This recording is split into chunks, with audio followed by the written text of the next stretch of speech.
Amma ba'd.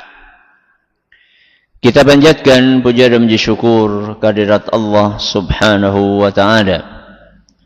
Pada kesempatan sore yang berbahagia kali ini, hari Ahad, tanggal 2 Ramadan 1446 Hijriah, atau yang bertepatan dengan tanggal 2 Maret 2025. Kembali diberi kekuatan, kesehatan, hidayah, serta taufik kepada Allah Jalla wa Ala, hingga kita bisa kembali menghadiri kajian rutin tafsir Al-Quran di Masjid Agung Darussalam Purbalingga. Kita berharap semoga Allah Subhanahu wa taala berkenan untuk melimpahkan kepada kita semuanya ilmu yang bermanfaat, sehingga bisa kita amalkan sebagai bekal untuk menghadap kepada Allah Jalla wa'ala. Allahumma amin.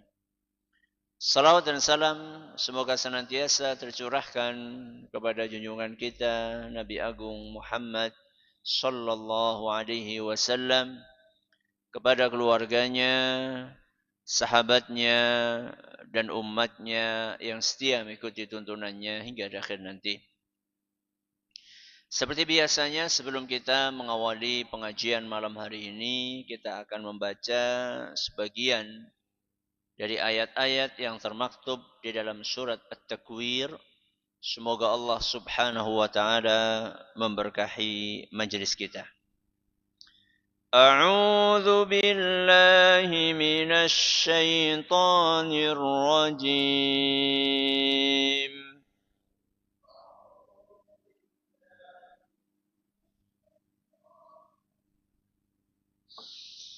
فلا أقسم بالخنس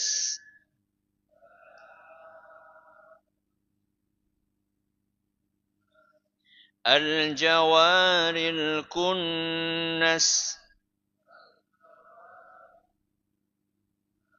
والليل إذا عسعس والصبح إذا تنفس إنه لقول رسول كريم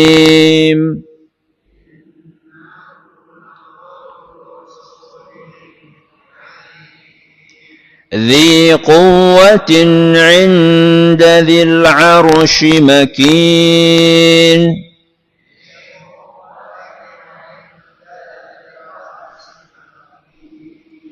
مطاع ثم أمين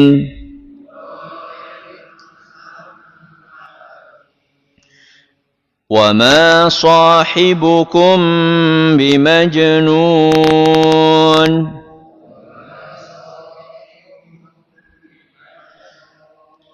ولقد رآه بالأفق المبين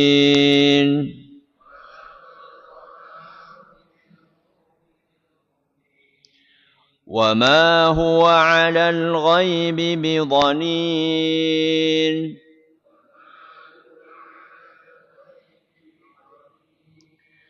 وما هو بقول شيطان رجيم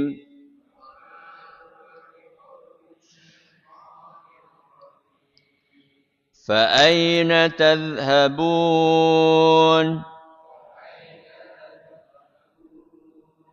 إن هو إلا ذكر للعالمين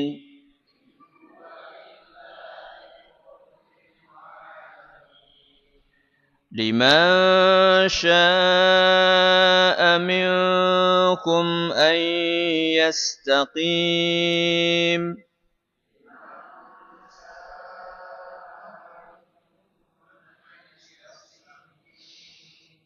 وما تشاءون إلا أن يشاء الله رب العالمين.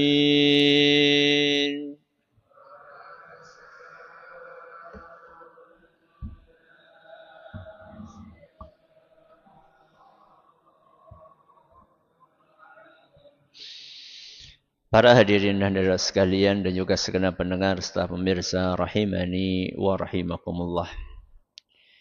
Alhamdulillah, pada pertemuan yang lalu kita telah menyelesaikan pembahasan tentang ayat yang ke-14. Dengan berakhirnya pembahasan tentang ayat yang ke-14, maka berakhir pula bagian yang pertama dari surat At-Takwir. Beberapa bulan yang lalu, saat kita membahas judul tafsir global surat At-Takwir, kita telah menyampaikan bahwa surat At-Takwir ini kandungannya bisa dibagi menjadi dua. Kandungan yang pertama ada di ayat yang pertama sampai ayat ke-14. Berarti bisa kita kelompokkan ayat-ayat surat At-Takwir menjadi dua kelompok. Kelompok yang pertama dari ayat 1 sampai ayat 14. Adapun kelompok yang kedua adalah dari ayat ke-15 sampai ke-29. Alhamdulillah kita telah menyelesaikan pembahasan 15 ayat, yaitu kelompok yang pertama. Di mana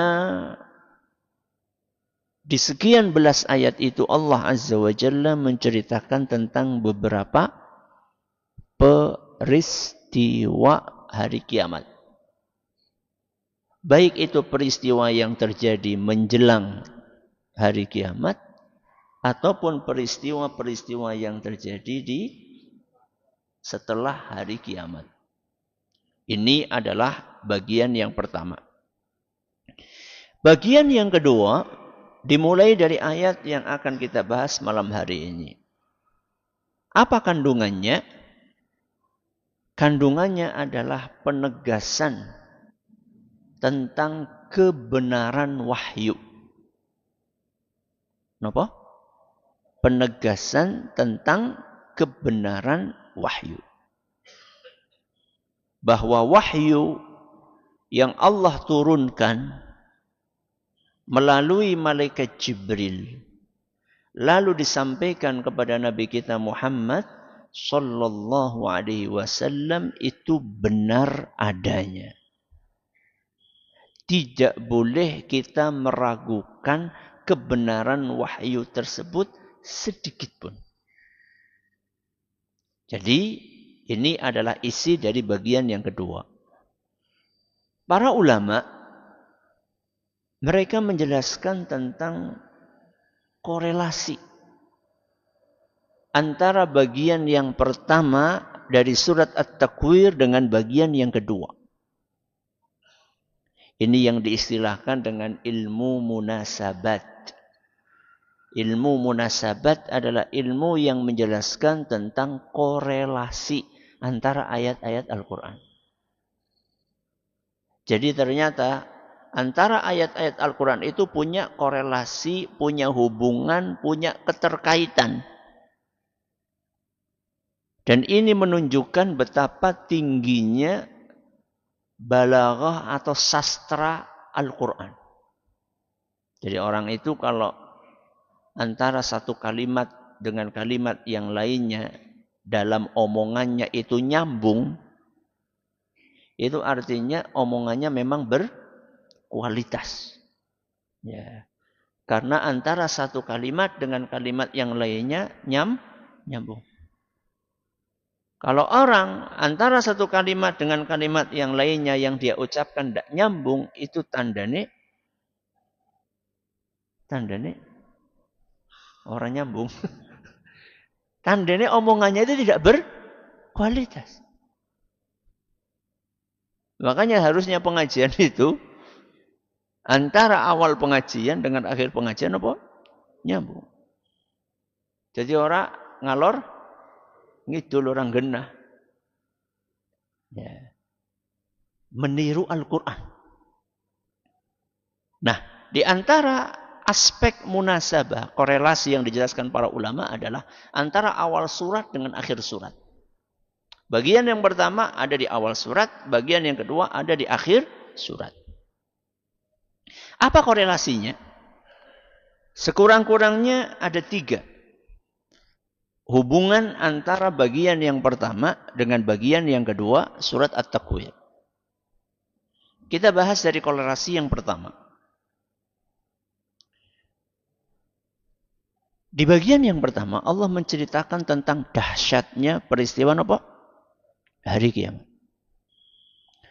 Sedangkan di bagian yang kedua Allah menjelaskan tentang kebenaran wahyu.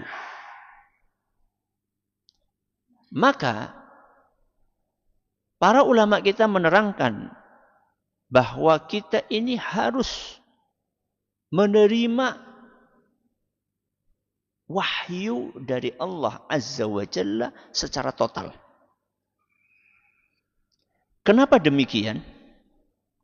Karena kalau kita menolak, maka dengan sangat gampang Allah Azza wa Jalla menimpakan hal-hal yang mengerikan kepada kita. Dikasih contoh, bumi, langit yang hancur dengan kehendak dari Allah Subhanahu wa Ta'ala. Kapan itu? Di hari kiamat. Jika langit yang sedemikian kokoh, bumi yang sedemikian besar saja sama Allah Subhanahu wa Ta'ala bisa dihancurkan di hari kiamat. Apalagi kita, manusia. Manusia yang begitu kecilnya ini, jangan pernah sekali-kali menolak wahyu dari Allah Azza wa Jalla. Sebab Allah Subhanahu wa Ta'ala dengan kesempurnaan kekuatannya, Allah Subhanahu wa Ta'ala bisa menghancurkan alam semesta. Apalagi hanya sekedar untuk membinasakan makhluk yang sangat lemah yang bernama manusia. Jadi korelasinya adalah peringatan keras bagi para manusia. Wahyu. Napa? Peringatan keras untuk para manusia yang menolak wahyu. Korelasi yang kedua yang disebutkan oleh para ulama di bagian yang pertama Allah menjelaskan tentang kejadian apa? Hari kiamat. Sudah terjadi atau belum? Sudah terjadi atau belum? Belum. Berarti itu sesuatu yang gaib. Percaya? Percaya. Kenapa? Karena sumbernya wahyu. Makanya setelah Allah menceritakan tentang peristiwa-peristiwa hari kiamat,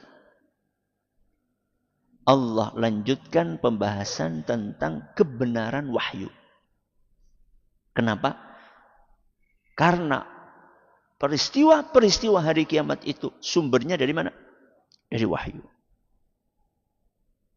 Sehingga Allah Subhanahu wa Ta'ala setelah menerangkan tentang kejadian hari kiamat yang itu adalah hal gaib dan manusia tidak tahu adanya peristiwa-peristiwa itu karena dia tidak pernah melihatnya, supaya manusia percaya, maka oleh Allah Azza wa Jalla diterangkan di bagian yang kedua tentang kebenaran wahyu.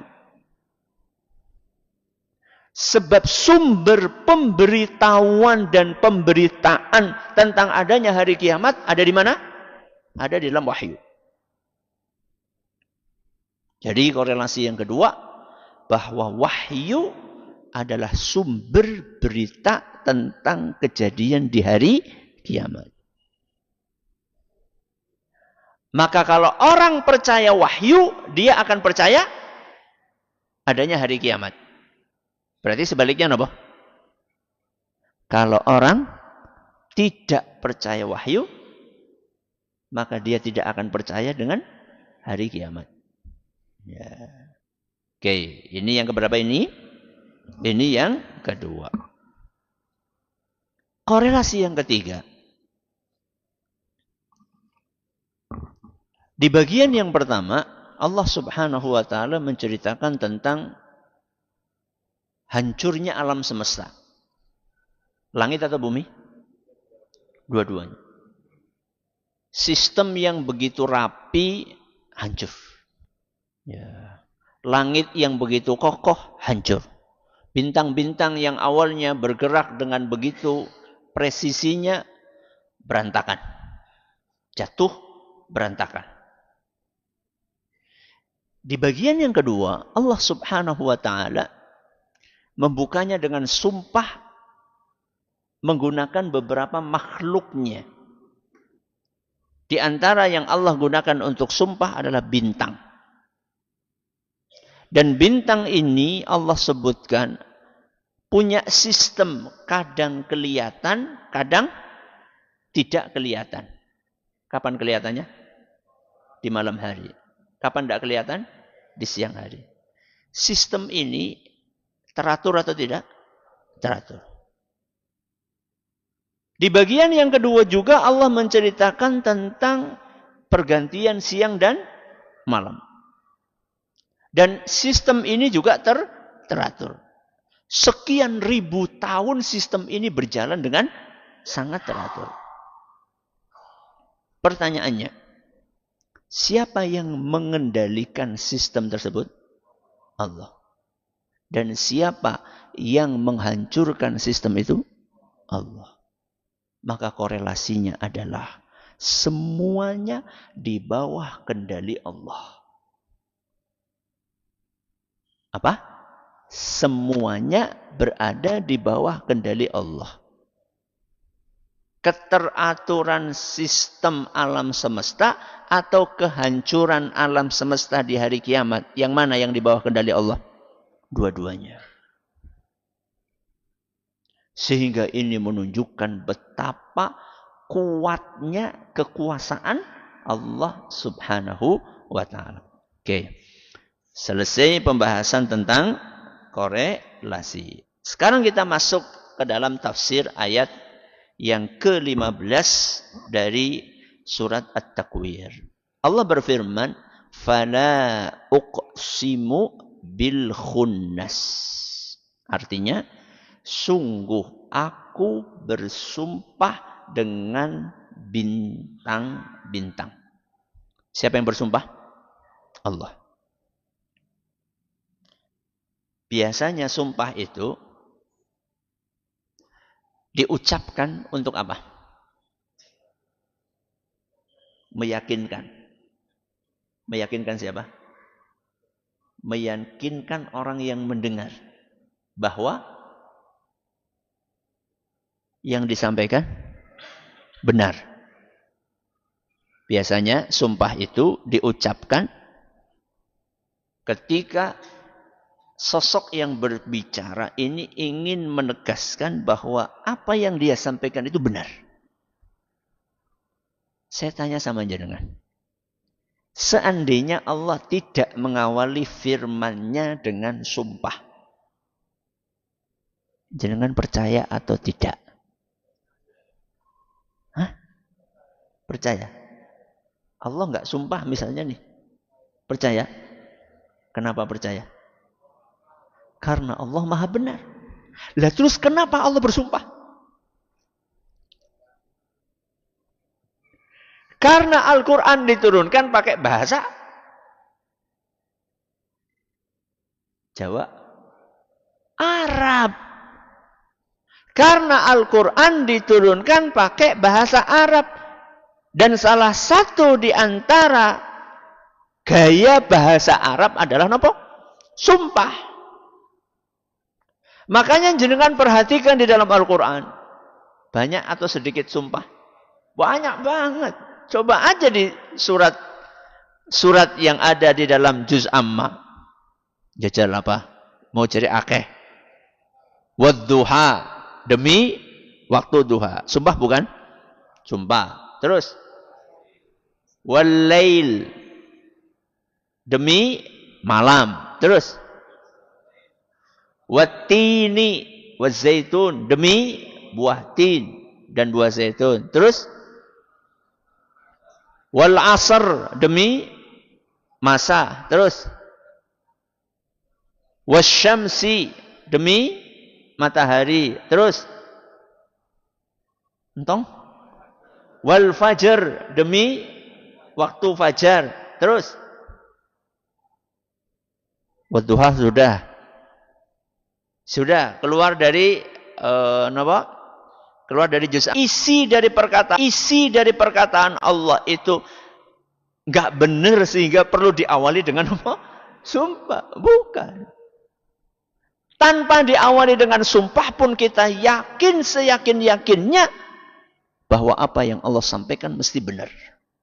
Sebagaimana yang ditegaskan oleh Allah Azza wa Jalla dalam banyak ayat di Al-Quran. Contoh, di dalam surat Al-An'am ayat 115. Surat apa?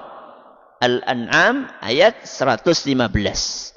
Di mana Allah Subhanahu wa taala berfirman, "Wa tammat kalimatu rabbika sidqan wa adla." Seluruh kalimat Allah Subhanahu wa taala sempurna kebenarannya dan keadilannya. Kenapa?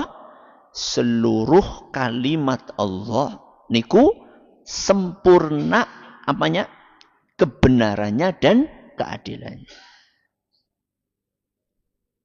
Berarti di sini disebutkan dua keunggulan. Yang pertama adalah kesempurnaan kebenaran dan yang kedua apa? Kesempurnaan keadilan. Apa bedanya antara kebenaran dengan keadilan? Kata para ulama tafsir, firman-firman Allah itu ada yang berupa berita, ada yang berupa hukum. Jadi firman-firman Allah, ayat-ayat Al-Quran itu ada yang isinya apa? Berita, ada yang isinya hukum. Berita itu ya contohnya berita tentang kejadian di masa lalu, kisah para nabi, ya, kisah Nabi Nuh, kisah Nabi sinten? Musa, kisah Nabi Ibrahim, atau kejadian yang akan datang. Napa niku? Kejadian hari kiamat. Ini namanya berita. Setiap berita yang Allah sampaikan mesti benar. Kebenaran firman Allah. Maksudnya adalah berita-berita yang Allah sampaikan mesti benar. Tidak mungkin. Jelas sekali ceritanya dalam Al-Quran. Itu kan dongeng. Astagfirullah. Ngawur dongeng. Ya. Kisah yang ada dalam Al-Quran itu benar semuanya. Wa tammat kalimatu rabbika sidqan. Benar semuanya. Dan kebenarannya sempurna. Tidak ada keraguan surga. Allah cerita tentang apa? Neraka. Allah cerita tentang mahsyar. Ya, semuanya ini benar adanya. Ini sidqan. Yang kedua apa? Adlan. Adil. Apanya yang adil? Hukum-hukumnya. Jadi kan kita sampaikan. Al-Quran itu ada yang isinya berita. Ada yang isinya apa? Hukum. Seluruh hukum Allah mesti adil. Hukum sih apa? Wajib sholat. Wajib puasa Ramadan. Apa lagi? Wajib zakat. Terus? Wajib birrul walidain. Itu yang wajib-wajib. Yang haram-haram apa? Haram minum khamar. Haram judi. Haram zina. Ini hukum namanya. Termasuk hukum juga adalah hukum waris. Napa? Hukum waris. Lidzakari mithlu hadzil unthayain. Jatahnya anak laki-laki itu 2 kali lipat jatahnya anak perempuan. Adil? Adil? Hah? Jenengan lanang. Adil. Jajal takon ibu-ibu. Adil, Bu? Sepi temen. Adil. Yakin seyakin-yakin. Tapi kan enggak sama, Ustaz. Adil kan? Adil kan? Tidak harus sama. Betul? Betul. Jangan punya anak kuliah sama anak bayi. Kalau adil itu sama, berarti ukuran bajunya sama. Berarti yang bayi harus dibelikan baju ukuran kakaknya yang mahasiswa.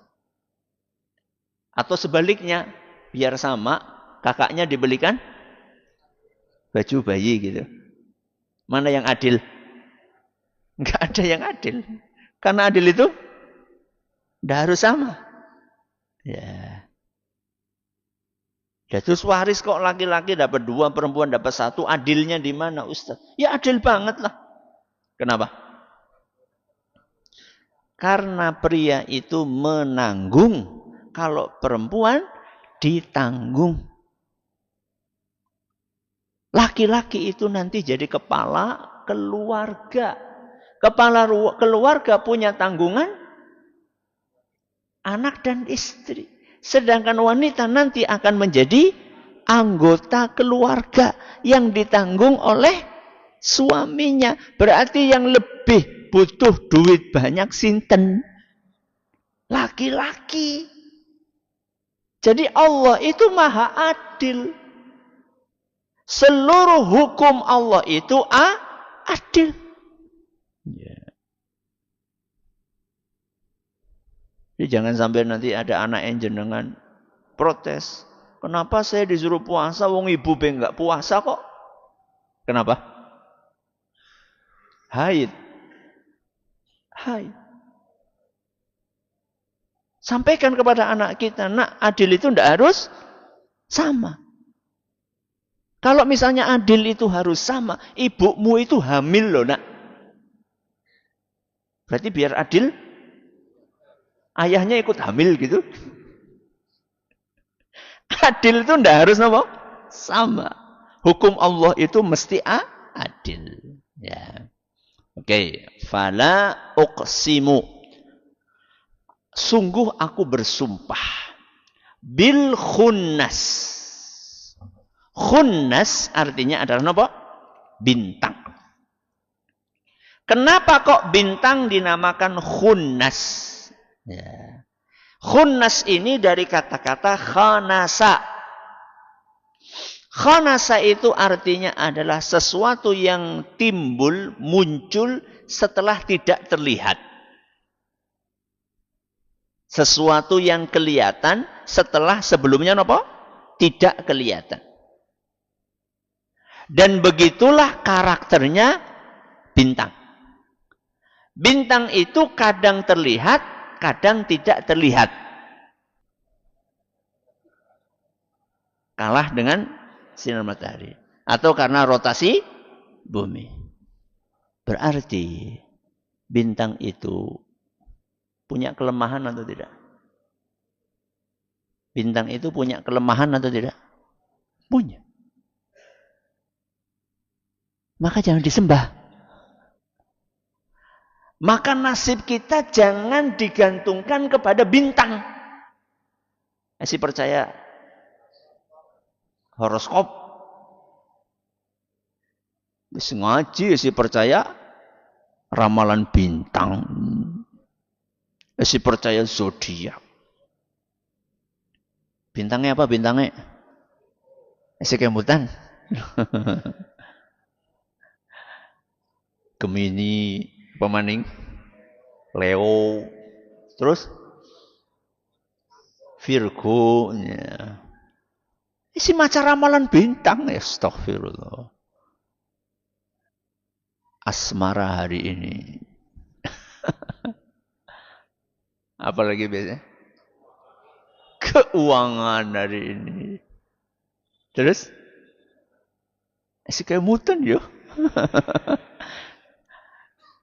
Kesehatan. La haula wala quwata illa billah. Kenapa kita menggantungkan nasib kita kepada bintang? Lah bintang itu punya banyak banget kekurangan. Untuk menampakkan dirinya saja bintang nggak bisa. Kecuali dengan izin Allah subhanahu wa ta'ala. Itu pun sama Allah dibatasi waktunya.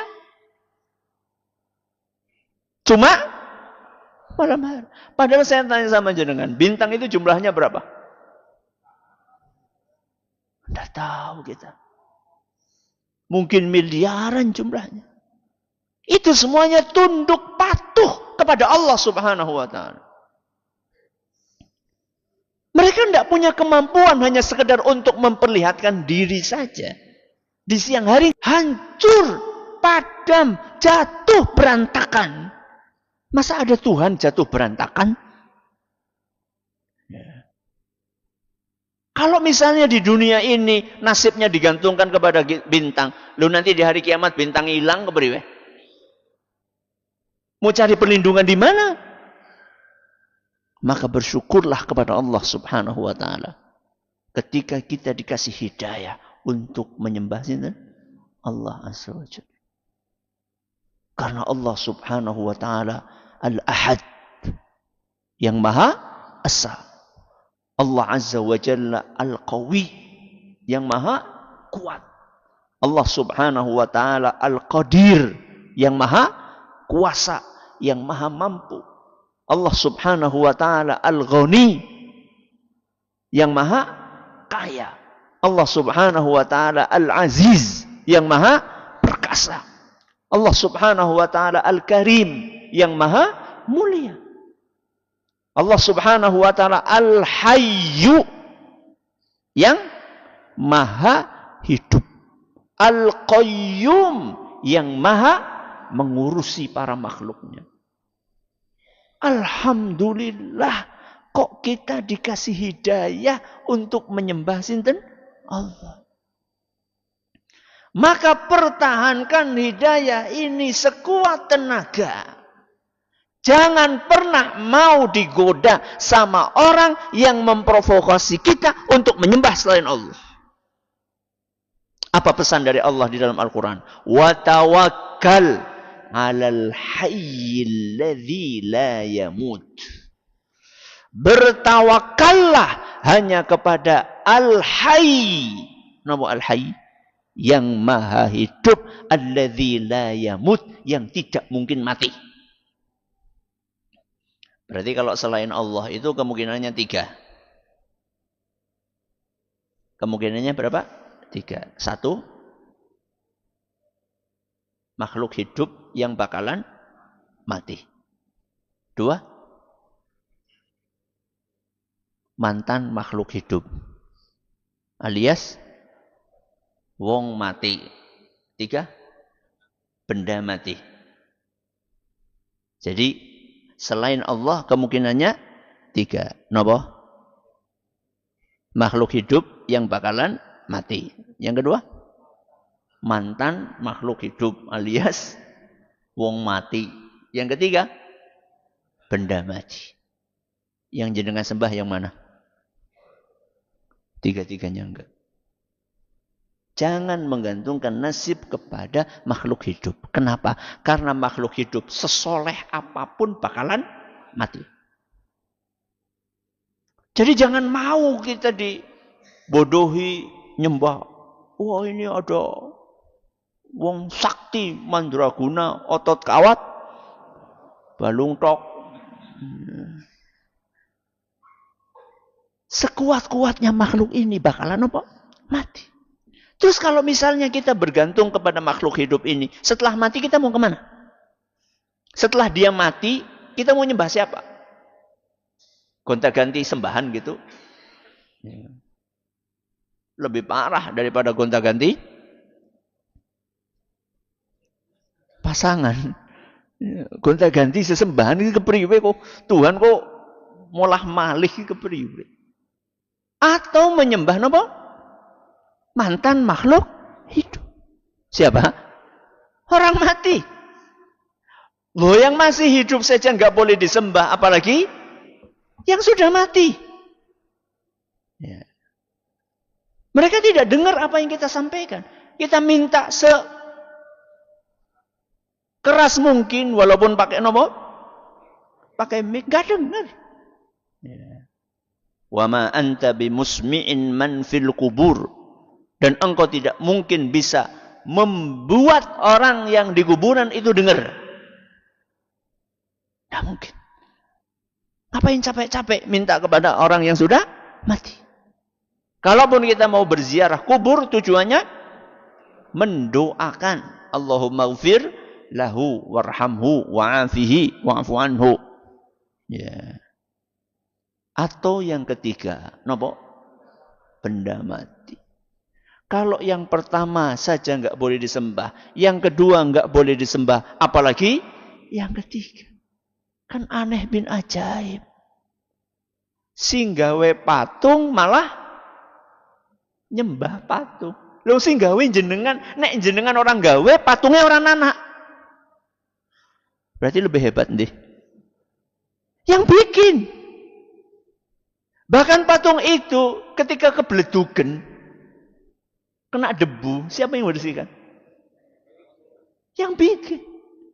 Boleh ngelapi, sepurane ya, tak lapi ya. Subhanallah.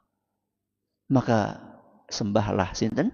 Allah subhanahu wa ta'ala. Karena hanya Allah yang layak untuk disembah. Ini pengajian kita sore hari ini. InsyaAllah kita akan lanjutkan esok hari. Bi'idnillahi azza wa jalla. Terima kasih atas perhatiannya. Mohon atas segala kurangannya. Kita akhiri subhanakallahumma wa bihamdika. Asyhadu an la ilaha illa anta. Astaghfiruka wa atubu ilaik. Assalamualaikum warahmatullahi wabarakatuh. Jangan lupa untuk subscribe dan share bila kajian ini dirasa bermanfaat.